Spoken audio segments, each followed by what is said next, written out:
నా తలంపుల్లో ఊహంతా కూడా కీడుకు సంబంధించిందై ఉన్నది, ఓటమికి సంబంధించిందై ఉంది, ఫెయిల్యూర్కి సంబంధించిందై ఉంది నాయన, దరిద్రానికి సంబంధించిందై ఉంది. ప్రభా, నా యందు కనికరపడి ఇదిగో నీ వాక్కుతో నన్ను నింపు, నీ వాక్కుతో నన్ను నింపు, నా హృదయమును నింపు, నీ సన్నిధితో నా హృదయమును నింపు, నీ ఆత్మతో నా హృదయమును నింపు, నీ శక్తితో నీ ప్రభావంతో నా హృదయమును నింపు నాయన.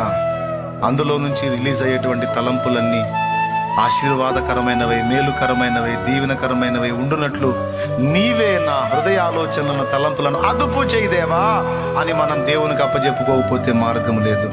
దేవుని వాక్యం, విశ్వాస వాక్యముతో, వాగ్దాన వాక్యముతో మనం నింపుకుంటేనే తప్ప, లేకపోతే మన హృదయం బ్యాలెన్స్ కాదు. ఇప్పుడు అడగాలి, మనం ఏమడగాలి? మన హృదయానికి కాపుదలియమని.